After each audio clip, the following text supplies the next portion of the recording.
ಚನ್ನಪಟ್ಟಣದಲ್ಲಿ 2024ರಲ್ಲಿ ಗುದ್ಲಿ ಪೂಜೆ 2 ವರ್ಷವಾದರೂ ಮುಗಿದಿಲ್ಲ ರಸ್ತೆ ಕಾಮಗಾರಿ. ಕಳಪೆ ಕಾಮಗಾರಿಯ ಆರೋಪ, ರಸ್ತೆ ರಿಪೇರಿಗೆ ಸರ್ಕಾರ ಬ್ರೇಕ್. ಗುತ್ತಿಗೆದಾರ ವರ್ಸಸ್ ರಾಜ್ಯ ಸರ್ಕಾರ, ಜನಸಾಮಾನ್ಯರಿಗೆ ನಿತ್ಯ ಗೋಳು. ಇದು ರಸ್ತೆ ರಾಜಕೀಯದ ಸ್ಟೋರಿ.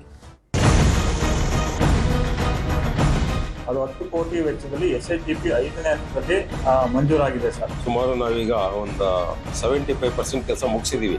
ಅಲ್ಲಿ ಒಂದು ಸುಮಾರು 40-50 ಮರಗಳು ಕಡಿಬೇಕಾಗಿತ್ತು, ಆ ಮರಗಳು ಕಡಿಲಿಲ್ಲ. 2024ರ ಡಿಸೆಂಬರ್ನಲ್ಲಿ ರಾಜ್ಯ ಹೆದ್ದಾರಿಗೆ ಗುದ್ಲಿ ಪೂಜೆಯನ್ನ ಮಾಡಲಾಗಿತ್ತು. ಅರ್ಧಂಬರ್ಧ ರಸ್ತೆ ಕಾಮಗಾರಿ ಆಗಿದೆ. ಈಗ 2 ವರ್ಷ ಆಗ್ತಾ ಬಂತು. ಜನ ನಿತ್ಯ ನರಕವನ್ನ ಅನುಭವಿಸ್ತಿದ್ದಾರೆ ಆ ರಸ್ತೆಯಲ್ಲಿ ಪ್ರಯಾಣ ಮಾಡೋರು. ಚನ್ನಪಟ್ಟಣ ಟು ಕನಕಪುರ ಟು ಮೈಸೂರು ಸಂಪರ್ಕದ ರಸ್ತೆ.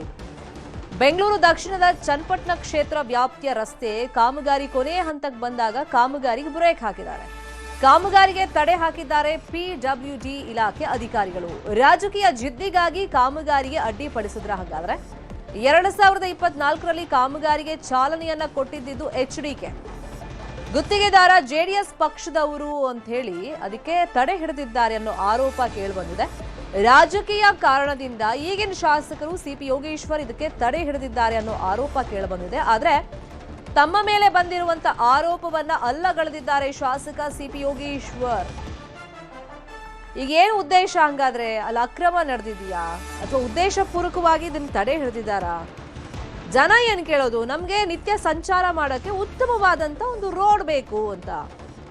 2 ವರ್ಷ ಹತ್ತತ್ರ ಆಗ್ತಾ ಬಂತು, ಆದ್ರೆ ರೋಡ್ ಭಾಗ್ಯ ಮಾತ್ರ ನಮಗಿಲ್ಲ. ನಾವು ನಿತ್ಯ ನರಕವನ್ನ ಅನುಭವಿಸ್ತಾ ಇದ್ದೀವಿ ಅಂತ ಹೇಳಿ ಆಕ್ರೋಶವನ್ನ ವ್ಯಕ್ತಪಡಿಸ್ತಾ ಇದ್ದಾರೆ. 2024ರಲ್ಲಿ ಗುದ್ಲಿ ಪೂಜೆ ಆದ್ರೂ ಕೂಡ ಅರ್ಧಂಬರ್ಧ ಕಾಮಗಾರಿ ಆಗಿದೆ. ಈಗ ತನಿಖೆಯ ನೆಪ ಹೇಳ್ತಾ ಇದ್ದಾರೆ, ಕಾಮಗಾರಿ ಅರ್ಧಕ್ಕೆ ನಿಲ್ಲಿಸ್ಬಿಟ್ಟಿದ್ದಾರೆ, ಪೂರ್ಣ ಆಗಿಲ್ಲ. ಇಲ್ಲಿ ರಾಜಕೀಯದ ಆರೋಪಗಳು ಕೇಳಿ ಬರ್ತಾ ಇದೆ. ಗುದ್ಲಿ ಪೂಜೆ ಮಾಡಿದ HDK ಅವರು JDS ಪಕ್ಷದವರೊಬ್ಬರಿಗೆ ಟೆಂಡರ್ ಕೊಟ್ಟಿದ್ರು, ಗುತ್ತಿಗೆದಾರ ಆತ. ಹಂಗಾಗಿ ರಾಜಕೀಯದ ಒಂದು ದುರುದ್ದೇಶದಿಂದನೂ ಇದಕ್ಕೆ ಬ್ರೇಕ್ ಹಾಕಿದ್ದಾರೆ ಅನ್ನೋ ಆರೋಪ ಕೇಳಿ ಬಂದಿದೆ. ಈ ಆರೋಪಗಳಿಗೆ CP ಯೋಗೇಶ್ವರ್ ಏನ್ ಹೇಳಿದ್ದಾರೆ, ಅಧಿಕಾರಿಗಳು ಏನ್ ಹೇಳ್ತಾ ಇದ್ದಾರೆ ಕೇಳೋಣ. ಒಂದು ಅದು SDP ಯೋಜನೆಯಲ್ಲಿ ಸ್ಟೇಟ್ ಹೈವೇ ಪ್ರಾಜೆಕ್ಟು ಹಿಂದೆ ಮಾಡಿರ್ತಕ್ಕಂಥ ರಸ್ತೆಯಲ್ಲಿ ಭಾಳ ಅಪಘಾತಗಳಾಗ್ತಾಯಿದ್ದು. ಅಲ್ಲಿ ಒಂದು ಸುಮಾರು 40-50 ಮರಗಳು ಕಡಿಬೇಕಾಗಿತ್ತು, ಆ ಮರಗಳು ಕಡಿಲಿಲ್ಲ. ಅದು ಕಾಮಗಾರಿ ನಾವು ಯಾವ ಸ್ಟ್ಯಾಂಡರ್ಡಲ್ಲಿ ಆಗಬೇಕಾಗಿತ್ತು ಆ ಸ್ಟ್ಯಾಂಡರ್ಡಲ್ಲಿ ಆಗಲಿಲ್ಲ. ಅದಕ್ಕೊಂದು ಎನ್ಕ್ವೈರಿ ಆಗ್ತಾಯಿದೆ. ಎನ್ಕ್ವೈರಿ ಆದಮೇಲೆ ಪ್ರಾರಂಭ ಮಾಡ್ತೀವಿ. ಮರ ಕಡಿದು ಅಗಲೀಕರಣ ಮಾಡಿ ಸ್ಟ್ಯಾಂಡರ್ಡ್ ಪ್ರಕಾರ ಮಾಡಬೇಕು. ಅದಕ್ಕೆ ಮುಂದೊಂದು ದಿನಗಳಲ್ಲಿ ಅದಕ್ಕೊಂದು ಎನ್ಕ್ವೈರಿ ಮಾಡಿಸ್ತೀವಿ. ಗುತ್ತಿಗೆದಾರ ಒಬ್ಬ JDSನ ಇವತ್ತಿನ ಅಧ್ಯಕ್ಷ, ತಾಲೂಕು ಅಧ್ಯಕ್ಷ. ತಾಲೂಕಲ್ಲಿ ಭಾಳಷ್ಟು ರಸ್ತೆ ಇಲ್ಲದವ್ರಿಗೆಲ್ಲ ಬಿಲ್ ಮಾಡ್ಕೊಂಡಿದ್ದಾರೆ. ಕೋಟ್ಯಾಂತರ ರೂಪಾಯಿ ಅವ್ಯವಹಾರ ಆಗಿದೆ. ಅದರ ಬಗ್ಗೆ ಎಲ್ಲ ಎನ್ಕ್ವೈರಿಗೆ ಬರೆದಿದ್ದೀವಿ. ಒಂದು ಕ್ರಮ ಆಗಲಿ, ಮಾಡ್ತೀವಿ. ಆಮೇಲೆ ಈಗ ಎಲ್ಲ ಪ್ಯಾಚ್ ಹಾಕ್ಸಿದ್ದೀವಿ. ಸ್ಟಾರ್ಟ್ ಆಗುತ್ತೆ. ಅದು ನಮ್ಗೆ ಅಡ್ಮಿನಿಸ್ಟ್ರೇಟಿವ್ ಅಪ್ರೂವಲ್ ಆಗಿ 5/3/24ರಲ್ಲಿ ಆಗಿರೋದು. 3ನೇ ತಿಂಗಳು 24ನೇ ಇಸ್ವಿ. ನಮಗೆ ವರ್ಕ್ ಆರ್ಡ್ರು 17/9/24 ವರ್ಕ್ ಆರ್ಡ್ರ್ ಆಗಿ ಕೆಲಸ ಮಾಡಿದ್ದೀವಿ. ಸುಮಾರು ನಾವೀಗ ಒಂದು 75% ಕೆಲಸ ಮುಗಿಸಿದ್ದೀವಿ. ಇನ್ನೊಂದು 25% ಕೆಲಸ ಮಾಡಬೇಕಾಗಿತ್ತು, ಮಾಡ್ತಾ ಇದ್ವಿ. ನಮ್ಮ ಈಗ ಹೊಸ್ದಾಗೊಬ್ರು AW ಚೇಂಜ್ ಆದರು. ಸ್ವಲ್ಪ ಕೆಲಸ ಮಾಡಬೇಡಿ, ನಿಲ್ಲಿಸಿ ಅಂತ ಹೇಳಿದ್ರು. MLA ಅವರು ಒಂದು ಪೂಜೆ ಮಾಡಬೇಕು ಅಂತ ಹೇಳ್ತಿದ್ದಾರೆ, ನಿಲ್ಲಿಸಿ ಅಂದರು. ಅದಾಗಲಿ ಕುಮಾರಣ್ಣರೇ ಬಂದು ಪೂಜೆ ಮಾಡಿದ್ದಾರೆ. ಪೂಜೆ ಆಗಿ ಕೆಲಸ ಮಾಡಿ ಈಗ ನಾವು 75% ಕೆಲಸ ಮುಗಿಸಿದ್ದೀವಿ. BVಹಳ್ಳಿ ಈಶ್ವರಯ್ಯ ಮನೆ ತವಿಂದ ಹೊಂಗ್ನೂರು ಕೆರೆ ಏರಿ ಗಂಟೆ ಕೆಲಸ ಮಾಡಿದ್ದೀವಿ. ಇನ್ನು 1 ಕಿಲೋಮೀಟರ್ ಕೆಲಸ ಬ್ಯಾಲೆನ್ಸ್ ಇದೆ ಸರ್. ಆಮೇಲೆ ಮಳೆಗಾಲ ಸ್ಟಾರ್ಟ್ ಆದರೆ ತಿರ್ಗಿ ಮಾಡೋಕ್ಕಾಗಲ್ಲ. ಈ ಬೇಸಿಗೆಯಲ್ಲೇ ಕೆಲಸ ಮಾಡಿ ಮುಗಿಸ್ತೀವಿ ಸರ್ ನಾಳೆ ಅಂತೆಲ್ಲ ಕೇಳಿದ್ವಿ. ಇಲ್ಲ 1 ವಾರ ನಿಲ್ಲಿಸಿ ಅಂತ ಹೇಳಿದ್ರು. 1 ವಾರ ನಿಲ್ಲಿಸಿದ್ದೀವಿ. ಅದಕ್ಕೆ ನಾನು ಅವ್ರಿಗೆ ಹೇಳಿದ್ವಿ, ಒಂದು ಲೆಟ್ರೇ ಕೊಟ್ಬಿಟ್ಟಿದ್ದೀವಿ ನಾವು. ಡಿಸೆಂಬರ್ 2024ರಲ್ಲಿ ಕಾಮಗಾರಿ ಪ್ರಾರಂಭ ಆಗಿರೋದು ಸರ್. ಅದು 10 ಕೋಟಿ ವೆಚ್ಚದಲ್ಲಿ SIGP 5ನೇ ಹಂತದಲ್ಲಿ ಮಂಜೂರಾಗಿದೆ ಸರ್. ಈಗಾಗಲೇ 3.7 ಕಿಲೋಮೀಟರ್ ರಸ್ತೆನ ಅಭಿವೃದ್ಧಿಪಡಿಸಿ ಜನ ಅದನ್ನ ಬಳಸ್ತಾ ಇದ್ದಾರೆ ಸರ್.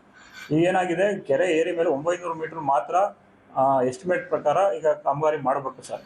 ಅದೇನಾಗಿದೆ, ಕಾಮಗಾರಿ ಮಾಡುವಂಥ ವಿಧಾನ ಬದಲಾಗಿರೋದ್ರಿಂದ ಮತ್ತು ಅದೊಂದು ಹೆಚ್ಚುವರಿ ಅಂಶ ಐಟಮ್ಸ್ಗಳ ಅನುಮೋದನೆಗಾಗಿ ಈಗ ನಾವು SIGPಗೆ ಅನುಮೋದನೆ ಸಲ್ಲಿಸಿದ್ದೀವಿ ಸರ್. ಅದು ಬಂದ ನಂತರ ಕಾಮಗಾರಿನ ಪ್ರಾರಂಭಿಸ್ತೀವಿ ಸರ್. 10 ಕೋಟಿ ವೆಚ್ಚದಲ್ಲಿ ಅಂದಾಜು ಮಟ್ಟದಲ್ಲಿ SIGP 5ನೇ ಹಂತದಲ್ಲಿ ಮಂಜೂರಾಗಿದೆ ಸರ್. ಅದು ಈಗ 3.7 ಕಿಲೋಮೀಟ್ರು ಅಭಿವೃದ್ಧಿಪಡಿಸಿರೋದು. ಅದು ಹೊರತುಪಡಿಸಿ ಇನ್ನು 1.4 ಕಿಲೋಮೀಟರ್ ನಾವು ಕಾಮಗಾರಿ ಮಾಡಬೇಕಾಗಿದೆ ಸರ್, ಬಾಕಿ ಇದೆ. ಈಗ ಯಾವುದೇ ಗುಂಡಿಗಳಿಲ್ಲ ಸರ್ ರಸ್ತೆನಲ್ಲಿ. ಆ ಥರ ಏನಾರು ಹಂಗೆ ಗುಂಡಿ ಏನಾರು ಇದ್ದರೆ ನಾವು ಇಮಿಡಿಯೇಟಾಗಿ ಅಟೆಂಡ್ ಮಾಡಿ ಸಾರ್ವಜನಿಕ ಅನುಕೂಲ ಮಾಡಿಕೊಡ್ತೀವಿ. ಇದೇ ವಿಚಾರವಾಗಿ ಇನ್ನಷ್ಟು ಡೀಟೇಲ್ ಆಗಿ ಇನ್ಫಾರ್ಮೇಶನ್ ಕೊಡ್ತಾ ಹೋಗೋದಕ್ಕೆ ನೇರ ಸಂಪರ್ಕದಲ್ಲಿ ಕನೆಕ್ಟ್ ಆಗಿದ್ದಾರೆ ನಮ್ಮ ರಿಪೋರ್ಟರ್ ವೆಂಕಟೇಶ್. ಒಬ್ಬೊಬ್ರು ಒಂದೊಂದು ಸಬೂಬನ್ನ ಹೇಳ್ತಾ ಇದ್ದಾರೆ, ಆದ್ರೆ ಜನ ಏನ್ ಕೇಳ್ತಿರೋದು ನಮ್ಗೆ ಉತ್ತಮವಾದಂತ ರಸ್ತೆ ಬೇಕು ಅಂತ ಹೇಳಿ. ಈಗ 75% ಕೆಲಸ ಆಗಿದೆ ಅಂತ ಈ ಹಂತದಲ್ಲಿ ನಿಲ್ಸೋದಕ್ಕೆ ನಿಜವಾದ ಕಾರಣ ಏನು? ಶರ್ಮಿತಾ, ಇದು ರಾಜಕೀಯ ಜಿದ್ದಿಗೆ ಬಿದ್ದಿದ್ದಾರಾ ಎನ್ನುವಂತಹ ಪ್ರಶ್ನೆ ಕೂಡ ಮೂಡುತ್ತದೆ. ಯಾಕಂದ್ರೆ ಬೆಂಗಳೂರು ದಕ್ಷಿಣ ಜಿಲ್ಲೆಯ ಚನ್ನಪಟ್ಟಣದ ಈ ಒಂದು ರಾಜ್ಯ ಹೆದ್ದಾರಿ ಚನ್ನಪಟ್ಟಣ ಟು ಕನಕಪುರ, ಕನಕಪುರದಿಂದ ಮೈಸೂರಿಗೆ ಸಂಪರ್ಕ ಮಾಡುವಂತ ರಸ್ತೆ. ಈ ರಸ್ತೆಗೆ 2024ರಲ್ಲಿ ಆಗಿನ ಶಾಸಕರಾಗಿದ್ದಂತ HD ಕುಮಾರಸ್ವಾಮಿ ಅವರ ಅವಧಿಯಲ್ಲಿ ಅವರೇ ಒಂದು ಗುದ್ಲಿ ಪೂಜೆಯನ್ನ ಮಾಡಿದ್ರು. ಇದು SHDP ಅಂದ್ರೆ ಸ್ಟೇಟ್ ಹೈವೇ ಡೆವಲಪ್ಮೆಂಟ್ ಪ್ರಾಜೆಕ್ಟ್ ಅಡಿಯಲ್ಲಿ ಈ ಒಂದು ಯೋಜನೆ ಪ್ರಾರಂಭ ಆಗಿತ್ತು. 10 ಕೋಟಿ ವೆಚ್ಚದಲ್ಲಿ ಈ ಒಂದು ಯೋಜನೆ ಪ್ರಾರಂಭ ಆಗಿ ಈಗಾಗಲೇ ಸರಿಸುಮಾರು 6 ಕೋಟಿಗೂ ಹೆಚ್ಚು ಹಣ ಖರ್ಚಾಗಿದೆ. 75% ಅಷ್ಟು ಕೆಲಸ ಕೂಡ ಮುಗಿದಿದೆ. ಆದ್ರೆ 1.5 ಕಿಲೋಮೀಟರ್ ರಸ್ತೆ ಬಾಕಿ ಇರುವಾಗ ಈಗ PWD ಇಲಾಖೆಯ ಅಧಿಕಾರಿಗಳು ಆ ಕಾಮಗಾರಿಯನ್ನ ನಿಲ್ಲಿಸಿ ಎನ್ನುವಂತ ಒತ್ತಾಯವನ್ನ ಏನು ಗುತ್ತಿಗೆದಾರ ಗೋವಿಂದಹಳ್ಳಿ ನಾಗರಾಜು ಎನ್ನುವಂತವ್ರಿಗೆ ಮಾಡಿದ್ದಾರೆ. ಈ ನಿಟ್ಟಿನಲ್ಲಿ ಆ ಕೆಲಸ ಕೂಡ ಈಗ ಸ್ಥಗಿತ ಆಗಿದೆ. ಇದರಿಂದಾಗಿ ದಿನನಿತ್ಯ ಏನು ಈ ಭಾಗದಲ್ಲಿ ಓಡಾಡ್ತಕ್ಕಂತ ಜನರಿಗೆ ಸಾಕಷ್ಟು ಅನಾನುಕೂಲ ಆಗ್ತಾ ಇದೆ. ಯಾಕಂದ್ರೆ ಇದೊಂದು ರಾಜ್ಯ ಹೆದ್ದಾರಿ. ಚನ್ನಪಟ್ಟಣದಿಂದ ಕನಕಪುರ, ಕನಕಪುರದಿಂದ ಮೈಸೂರಿಗೆ ಸಂಪರ್ಕ ಮಾಡುವಂತ ರಸ್ತೆ. ದಿನನಿತ್ಯ ಸಾವಿರಾರು ವೆಹಿಕಲ್ಗಳು ಇಲ್ಲಿ ಸಂಚಾರವನ್ನ ಮಾಡ್ತವೆ. ಆದ್ರೆ 75% ಕೆಲಸ ಆದ ನಂತರ ಈಗ ಏನು 3.5 ಕಿಲೋಮೀಟರ್ ರಸ್ತೆ ಕಾಮಗಾರಿಗೆ ಡಾಂಬರೀಕರಣ ಆಗಿದೆ. ಇನ್ನ 1.5 ಕಿಲೋಮೀಟರ್ಗೆ ಏನು ಡಾಂಬರೀಕರಣ ಆಗ್ಬೇಕಾಗಿರುವಂತಹ ಅವಧಿಯಲ್ಲಿ ಈಗ PWD ಇಲಾಖೆಯ ಅಧಿಕಾರಿಗಳು ಒಂದು ಗುತ್ತಿಗೆದಾರನಿಗೆ ಸೂಚನೆಯನ್ನ ಕೊಟ್ಟು ಆ ಕೆಲಸವನ್ನ ನಿಲ್ಲಿಸ್ಲಿಕ್ಕೆ ಹೇಳಿದ್ದಾರೆ. ಈ ವಿಚಾರವಾಗಿ ನಾವು ಗುತ್ತಿಗೆದಾರರನ್ನ ಪ್ರಶ್ನೆ ಮಾಡಿದಂತ ಸಂದರ್ಭದಲ್ಲಿ ಈ ಹಿಂದೆ ಏನು ಕುಮಾರಸ್ವಾಮಿ ಅವರು ಗುದ್ದಲಿ ಪೂಜೆಯನ್ನ ಮಾಡಿ ಒಂದು ಕೆಲಸವನ್ನ ಪ್ರಾರಂಭ ಮಾಡಿದ್ರು. ಆದ್ರೆ ಈಗಿನ ಶಾಸಕರು ಮತ್ತೆ ಪೂಜೆ ಮಾಡಬೇಕು ಎನ್ನುವಂತ ನಿಟ್ಟಿನಲ್ಲಿ ಸೂಚನೆ ಕೊಟ್ಟಿದ್ದಾರೆ. ಹಾಗಾಗಿ ಅಧಿಕಾರಿಗಳು ನಮ್ಗೆ ಕೆಲಸವನ್ನ ನಿಲ್ಲಿಸ್ಲಿಕ್ಕೆ ಹೇಳಿದ್ದಾರೆ ಎನ್ನುವಂತ ಮಾತನ್ನ ಅವ್ರು ಹೇಳ್ತಾರೆ. ಮತ್ತೊಂದು ಕಡೆ ಈ ಬಗ್ಗೆ ಶಾಸಕ CP ಯೋಗೇಶ್ವರ್ ಅವ್ರನ್ನ ಪ್ರಶ್ನೆ ಮಾಡಿದಾಗ ಇಲ್ಲಿ ಸಾಕಷ್ಟು ಅವ್ಯವಹಾರ ಆಗಿದೆ, ಅದನ್ನ ನಾವು ತನಿಖೆ ಮಾಡಿಸ್ಬೇಕು ಎನ್ನುವಂತ ನಿಟ್ಟಿನಲ್ಲಿ ಅವರು ಮಾತನಾಡ್ತಾ ಇದ್ದಾರೆ. ಆದ್ರೆ ಯಾವುದೇ ರೀತಿಯಾದಂತಹ ಒಂದು ದಾಖಲೆಗಳನ್ನು ಕೂಡ ಅವರು ಕೊಟ್ಟಿಲ್ಲ. ಆ ಒಂದು ಹೇಳಿಕೆಯನ್ನ ಮಾತ್ರ ಕೊಟ್ಟಿರುವಂತದ್ದು. ಒಟ್ಟಾರೆ ಇದು ಏನು ರಾಜ್ಯ ಹೆದ್ದಾರಿಯಾಗಿದ್ದು ಸಾಕಷ್ಟು ಜನ ಓಡಾಡ್ತಕ್ಕಂತ ರಸ್ತೆ. ಜೊತೆಗೆ ಏನು ಕಳೆದ 2-3 ವರ್ಷದಿಂದ ಈ ಒಂದು ಕಾಮಗಾರಿ ಪ್ರಗತಿಯಲ್ಲಿತ್ತು. ಆದ್ರೆ ಕೊನೆ ಹಂತಕ್ಕೆ ಬರುವಾಗ ಇನ್ನೇನು ಆ ಯೋಜನೆ ಪ್ರಾರಂಭ ಆಗಿ ಕ್ವಾಲಿಟಿ ಆಫ್ ವರ್ಕ್ ಬಗ್ಗೆನೂ ಕೂಡ ಒಂದು ಪ್ರಶ್ನೆ ಉದ್ಭವವಾಗಿದೆ. ತನಿಖೆ ಆಗಬೇಕು ಆಮೇಲೆ ಕೆಲಸ ಅಂತ ಶಾಸಕರೇ ಹೇಳ್ತಾ ಇದ್ದಾರೆ. ಸೊ ಈ ಬಗ್ಗೆ ಗುತ್ತಿಗೆದಾರ ಏನ್ ಹೇಳ್ತಾ ಇದ್ದಾರೆ ಅಂದ್ರೆ, ಸಾಕಷ್ಟು ಕಡೆ ಅವ್ರು ರೋಡ್ ಮಾಡಿದ್ದಾರೆ ಆ ತಾಲೂಕಿನಲ್ಲಿ, ಜಿಲ್ಲೆಯಲ್ಲಿ ಅಂತೆಲ್ಲ ಮಾತುಗಳು ಇರೋದ್ರಿಂದ ಕ್ವಾಲಿಟಿ ಆಫ್ ವರ್ಕ್ ಬಗ್ಗೆ ಜನ ಏನ್ ಹೇಳ್ತಿದ್ದಾರೆ? ಖಂಡಿತ ಶರ್ಮಿತಾ, ಈ ನಿಟ್ಟಿನಲ್ಲಿ ಗುತ್ತಿಗೆದಾರ ಯಾರಿದ್ದಾರೆ, ಈ ಒಂದು ರಸ್ತೆಯನ್ನ ಮಾಡಿರುವಂತವ್ರು, ಅವರು ಯಾವುದೇ ತನಿಖೆಗಾದ್ರೂ ಕೂಡ ನಾವು ಸಿದ್ಧ ಇದ್ದೇವೆ, ಯಾವುದೇ ದಾಖಲಾತಿ ಕೊಡ್ಲಿಕ್ಕೂ ಕೂಡ ನಾವು ಸಿದ್ಧ ಇದ್ದೇವೆ.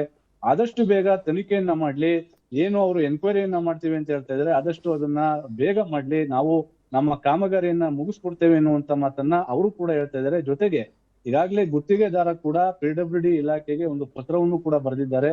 ಅಂದ್ರೆ ಈ ರಸ್ತೆ ಈಗ ನಾವು ಯಾವ ಒಂದು ಟೈಮ್ ಲೈನ್ ಅಲ್ಲಿ ಮುಗಿಸ್ಬೇಕಾಗಿತ್ತು. ಈ ಬಗ್ಗೆ ಮಾತಾಡೋದಕ್ಕೆ ಚನ್ನಪಟ್ಟಣದ PWD ಇಲಾಖೆಯ ಸಹಾಯಕ ಕಾರ್ಯಪಾಲಕ ಅಭಿಯಂತರಾಗಿರುವಂತಹ ಮಲ್ಲಿಕಾರ್ಜುನ್ ಅವರು ದೂರವಾಣಿ ಸಂಪರ್ಕದಲ್ಲಿ ಜಾಯಿನ್ ಆಗಿದ್ದಾರೆ. ಮಲ್ಲಿಕಾರ್ಜುನ್ ಅವರೇ ನಮಸ್ಕಾರ. ಮೇಡಮ್ ನಮಸ್ತೆ ಮೇಡಮ್.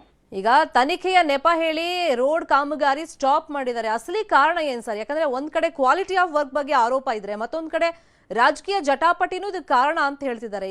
ಯಾವ ಕಾರಣಕ್ಕೆ ನಿಲ್ಸಕ್ ಹೇಳಿರೋದು? ಮೇಡಮ್ ಅದು ಶಾಸಕರು ಒಂದು ಹೇಳಿದಾರೆ ಮೇಡಮ್, ಅದು ಇದ್ ಮಾಡ್ಬೇಕು ಅಂತ ಹೇಳಿ ಅದು ಅವರು ಹೇಳಿದ್ ಮೇಡಮ್. ಮತ್ತೆ ಇನ್ನೊಂದ್ ಏನಂದ್ರೆ ಒಂಗ್ನೂರು ಕೆರೆ ಏರಿ ಮೇಲೆ ರಿವೈಸ್ ಎಸ್ಟಿಮೇಟ್ ಸಬ್ಮಿಟ್ ಮಾಡಿದ್ವಿ ಮೇಡಮ್.